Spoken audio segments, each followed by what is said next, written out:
So my name is Niketan. My advisor is Chris Sherman. I'll be presenting talk on scalable and fast machine learning.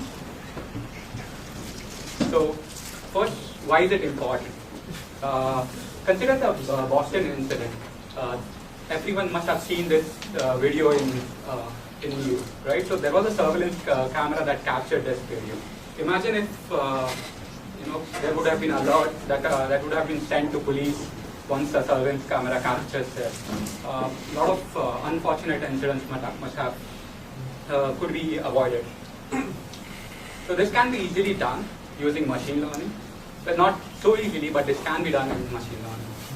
So, but the problem or the challenges are that we just have too much data. There are too many surveillance cameras, and the data is generated at an exponential rate. Just as in statistics, YouTube says that 100 minutes of videos are uploaded every second on YouTube. So, the challenge is the machine learning algorithm needs to be scalable and fast. The scalability issue is handled by using MapReduce framework that includes Hadoop, SimSQL, and Spark, and the other systems that our previous speaker talked about. I will be focusing on improving the performance of machine learning algorithms, and especially on those MapReduce like environments. So it's not so easy to implement that, but it can be done. The area is called as video content analysis, and this is the segment of flow. And I won't be going in details. What I'll be focusing on is one particular block of this entire pipeline called as classification. You can imagine this by if you had ever taken the photo of your check and deposited it via your smartphone, you would have used that then. So basically, when you capture a video, it analyzes that, does an analysis on that image, and identifies the numbers and your name, right? So this is done using the method called as classification. So let's look into classification in more detail. So it has an input and an output. Then the key idea is that you want to learn a predictor function such that the loss over the data is minimized. Okay? The predictor function, takes in an input data x and outputs data y. And one way to do this is using gradient descent algorithm. Now I'll be talking about gradient descent in more detail. Gradient descent is an optimization algorithm, and it works like this. Okay, before I go into gradient descent, let's take an example of this classification algorithm.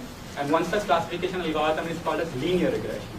So the predictor function for linear regression is this, the one on the top. It's just a linear combination of some parameter and a data point.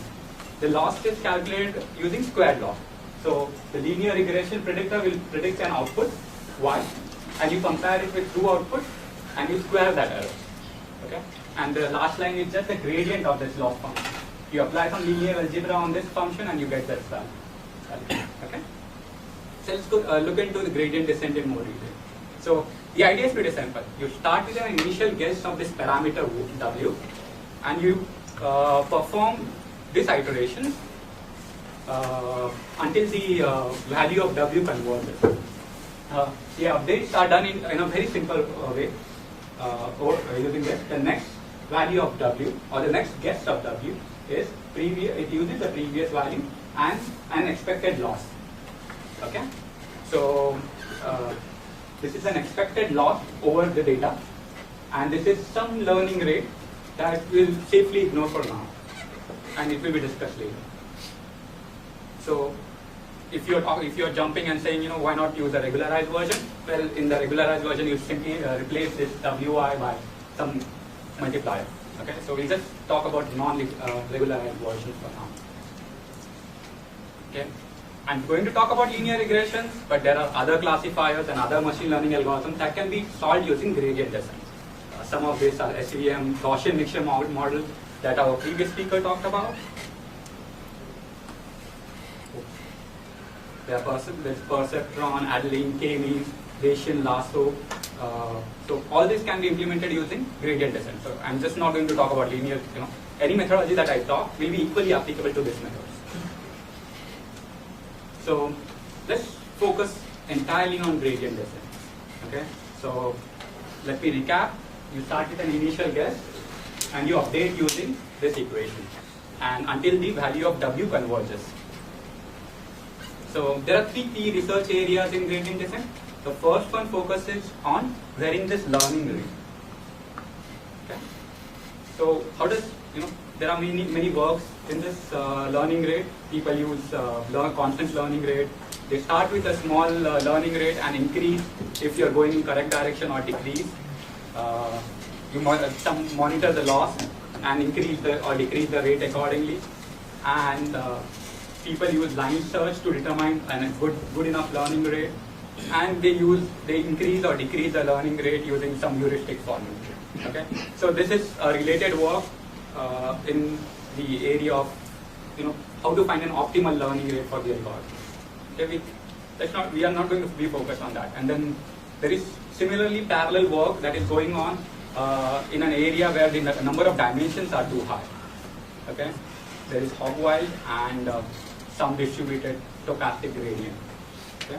What we will be focusing on is how does this gradient, the performance of this gradient descent is affected if we use different B, where B is the number of data points. So whether we are using the entire data set to estimate this loss function, or we are just using one data point to estimate this loss function. So if you use the entire data set to estimate the loss function, it's called as a Bragg's gradient descent, and it gives something like that. So the estimate is essentially the average of all the loss over the entire data set. Whereas if you just use a random block, you just replace this n by b. Right? So an estimator is nothing but an average of that value. Right? So if you just use one random block, then that method is called as mini-batch. And if you just use one random data point, then that method is called as stochastic gradient descent. So essentially, what we are focused on right now is just this value, right? We are just using different data points to compute this particular entity. The problem is stochastic gradient descent is not suitable for MapReduce. And one of the criteria that we started was that we want to have a scalable machine learning algorithm. So we will ignore stochastic gradient descent and we will focus on mini-batch and batch. Just make sure you understand that batch goes over the entire data set to compute the loss function, whereas mini-batch just picks up a random block and it computes this function. So it doesn't go over the entire data. So we just look at the effects of using different block size, different blocks, number of blocks on the performance of this gradient descent. So just for the visual aid, if the width is high, then you're using more blocks. If the width is pretty low, then you are just using one block. Okay, so we'll be looking into batch gradient descent and mini-batch. We'll also look at a hybrid approach wherein you are using a varying amount of blocks per iteration. Okay, there with this you'll understand what I'm talking about. Okay, you start with an initial data point, the initial guess of this parameter W, and since mini-batch just uses one block, the value is computed very easily, and the next value is over here. Okay, so initial value is W. It updates the value and jumps to a new value W1. Okay.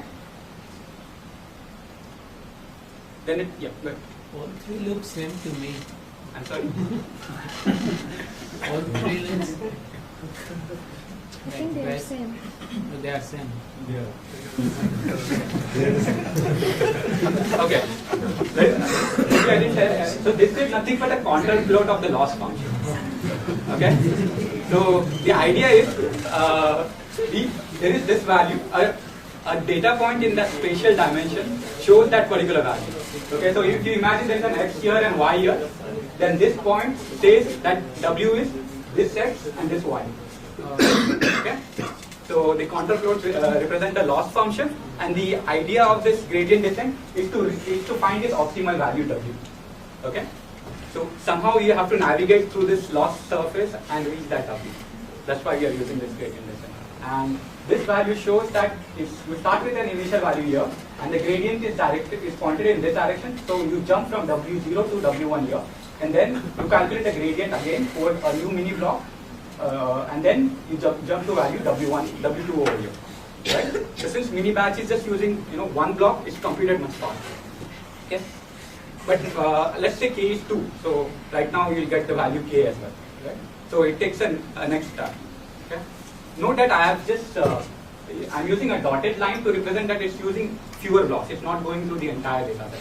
When I use a fatter arrow, it represents that I'm using the entire the gradient is computed using the entire data set. Okay, so the mini batch just keeps on computing and it runs much faster.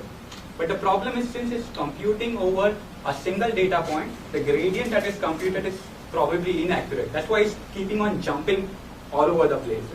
Okay, but it's computed much faster. So the number of iterations over here in a mini batch is much higher, but each iteration takes much less time. Let's go through the animation. Okay. So mini batch is going much faster. Hybrid is going almost as fast as mini batch, but the batch is not yet computed. It's just computing and computing the data until now. And now batch has finished going to the entire data set, and now it takes a jump. Since it's using the entire data set, the jump is in approximately the right direction. So that's the key.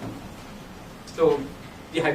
So are you using random data points in each iteration or the same data points? For mini batch and hybrid, yes, I'm using random data points.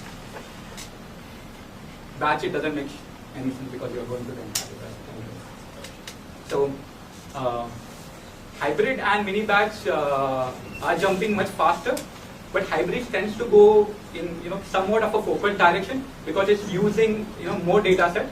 Whereas a mini batch is jumping all over the place because a randomly picked block can, might be an outlier or something. So if it's an outlier, you'll point in, totally opposite direction, right? So that's the benefit of using more than one block, right? So it keeps on going that.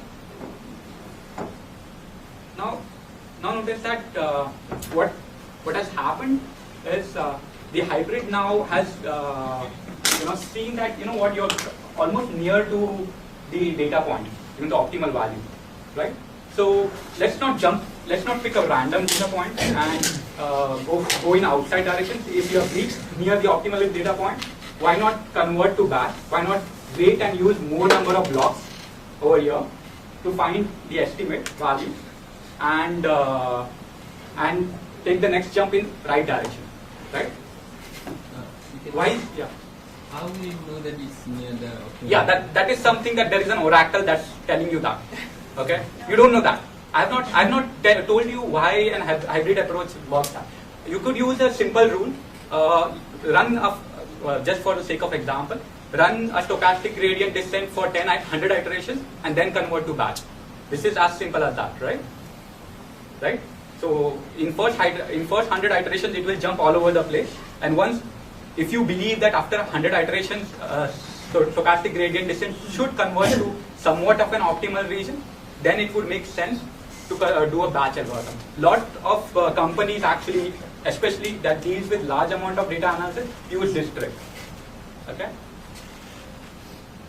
So again, mini batch will continue faster, but it will keep on jumping, whereas the hybrid and batch will kind of look now much similar because hybrid is also using the entire data set right now, or somewhat close to the entire data set. Okay, so this is the key idea, that if you use fewer blocks, the number of iterations will be much higher, but each iteration might jump in wrong direction. As you increase the size of B, the number of iterations will decrease, or the number of guesses you can use will decrease, but you will tend to go in somewhat of a right direction. Okay, so that's the key idea. Now my contribution is this. I am working on a model that determines this set of ki, which is how many number of blocks I should use in each iteration and go in a right direction. Okay, so the model determines it. I gave you an earlier a heuristic formula, but this is actually not done heuristically. This is done using a model. Okay, a Bayesian model. I won't be talking about the model in too much detail for just an interest of time, but I will give you a high-level intuition about what I'm doing. Okay, for that I would want you to consider an example. A user issues an aggregate query to a MapReduce framework, and the aggregate query could be of this form: find an average of employee salary. Okay, so the dataset consists of a salary dataset, and you're running it on a MapReduce, and you are issuing this query. So what will happen is, if this query takes 10 hours, and if the answer is 1000, then the typical MapReduce program will give nothing until 10 hours, and after 10 hours it will give 1000 as a final answer. What does online aggregation or an OLA kind of a system will do? As soon as a query is given, let's say after 10 seconds, it will spit out an confidence interval which somewhat says that the answer is between 500 and 1600 with 95% probability. And what it will do is, it will keep refining the confidence interval as and when it gets more data. Okay, so the confidence interval will keep on shrinking, and it will keep on shrinking.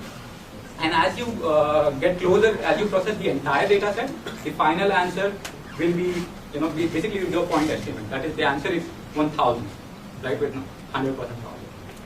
So the key idea here, okay, first before I go to the key idea, let me explain the term, what does online aggregation mean. So this is given in online form, right? You are giving an answer, one after the other. You're not just waiting until you complete the final answer. So that's why the term online. And since you're processing an aggregate query, it's called as an online aggregation. Okay. My previous work consisted of how to implement online aggregation in MapReduce. And now coming to the key idea.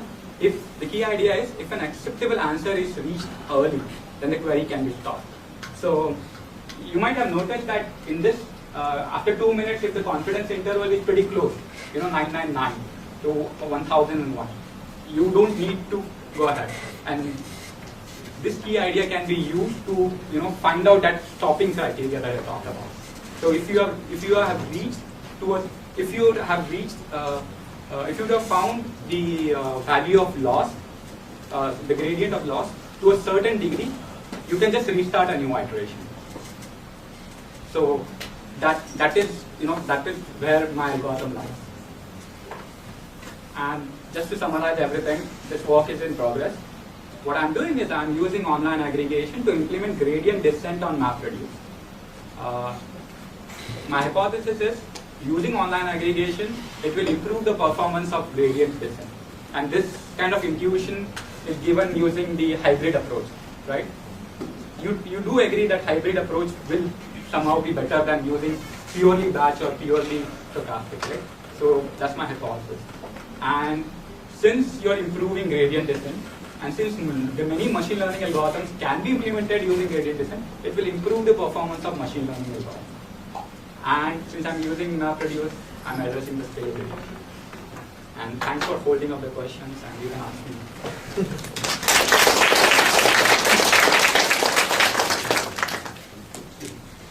So for the hybrid approach, why don't you use the other way, where you do the whole data set first for few iterations, Yeah. and then do simple calculation? Yeah, you can do that. And so the thing is, when you have a initial guess that is way too far off from the optimal value, and it might be the case, right? In that case, using the approach that I said earlier might be a right way to go. But if you would have guessed the value somewhat closer to the optimal value, then using a batch gradient would be better. You understand, right? If it's too far off ahead, then even if you use batch, you would not be jumping that far to reach the optimal value. It would be more accurate, right? The Yeah. batch would get you closer to the... Yeah, it will, but at what cost? At the cost of, even if you jump to the three gradient step, you still would not have reached that closer as you would have reached by doing, let's say 1 million stochastic gradient jumps, right? If you have 1 million data points, right? So is doing 1 million jump comparable to doing one jump? and that depends on how far your initial estimate is from the optimal value, and also to some degree the geometry of the loss surface. For the hybrid approach, when you like in different iterations, are you using different number of blocks, or you start with a fixed number of blocks and keep it same, and finally when you are near the optimal point, you go to bench? Right. So the number of blocks is determined by that model that I'm talking about, which I have not discussed in this. Okay. So what it does is it analyzes data. It looks at the data point. It sees how the previous iterations have been to make a guess of how many should I proceed ahead or should I stop. I think your online application generally applies for one MapReduce job, right? Yeah. Like for such like such machine learning algorithm generally has like a sequence of MapReduce job. A lot of times they're iterative. Yeah. So in this situation, how do you like use online application and then also do algorithm to like accelerate flow more? Right. So the thing is, the answer is computed using the current point. So you can apply online aggregation. If there are k iterations, essentially in each iteration you apply an independent online aggregation. The online aggregation will not be dependent on each other. So the thing is that like if you have multiple MapReduce job, right? Suppose you have only like 3, right? Yeah. So for the first MapReduce job provides result for the second provides result for the third. Right. Suppose each of them use online aggregation, right? That means you can provide some online result for the second one. That means like multiple MapReduce should be like around parallel, right? Right. If it would have been general case, yes, that is a parallel decision. You have to have some kind of a probabilistic answer. But for stochastic gradient descent, essentially online aggregation is used to determine whether you have reached enough accuracy to stop and continue a new iteration. So in the new iteration, basically you start afresh with a new online aggregation. So you take a step, and once you have taken a step, you don't need the previous estimate. You can use it to find the optimal number of blocks after which you should stop, but that's it. You don't use the result. The result is basically the average of the values that you have, of the blocks that you have used until now.